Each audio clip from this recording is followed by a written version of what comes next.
Can you tell me your thoughts on if you have these bad bugs in your mouth or this bacterial infection in your mouth, and what can we do both in your office and at home care to get rid of it? There's a lot to that question, Randy, but let me make it simple. Bad bugs, whether it be in your gums or a dental infection with a tooth, puts a strain on your immune system, and that's essentially where you could be fighting off the virus. Okay. So I can get into a lot of other things with other medical issues. So the other point is what you can do at home care or at-home health. There are rinses that you can get, and I'll put more information up on my website about brands, but essentially the one thing I do recommend if you're going to go out right today and get one is that you do one that's alcohol-free. But isn't the alcohol what's killing the bad bugs? So alcohol can help do that, but it also creates a more acidic environment, which can be detrimental to your teeth because the bugs that cause cavities thrive in that environment. Okay. So we don't want that to happen. So it just depends on what your risk is. So there are alcohol-free rinses that work just as well as a harsh alcohol. Correct. Okay. And let me tell you about a couple rinses that you can make too.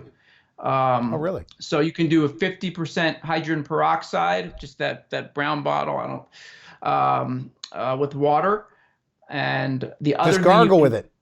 Just gargle with it for 30 to 60 seconds. Okay. Excellent rinse. In fact, we use that at the office to do a pre-rinse before we have to do any procedures to reduce the bacterial and the viral load, anything that's bad.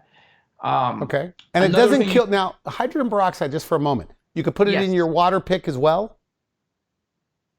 You can. The only concern I have about water picks, I don't have any knowledge about this, is maybe it creates aerosols for family members. If you live at home, I'm good probably point. Not, Okay. Yeah, I'm not too concerned about it, which I'll talk about that. Well, let me talk about that now.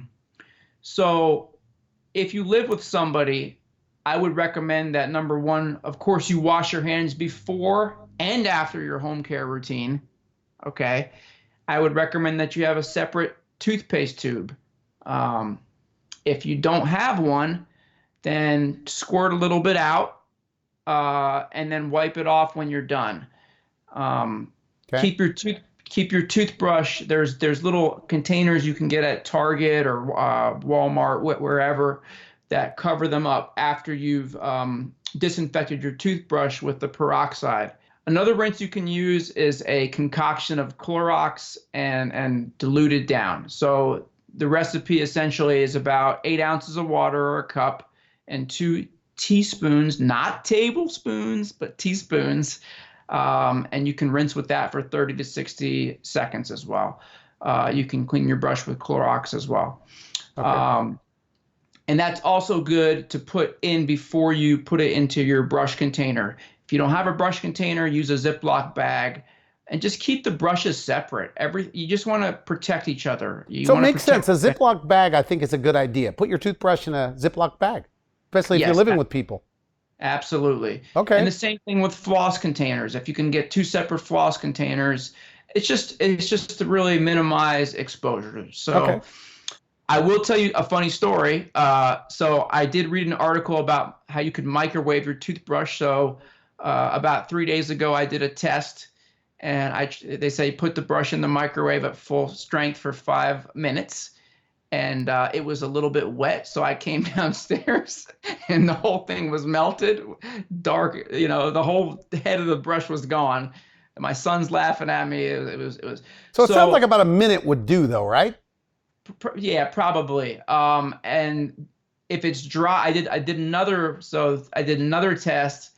I did a brush right out of the package that was completely dry, and it was fine. It just kind of smelled kind of bad.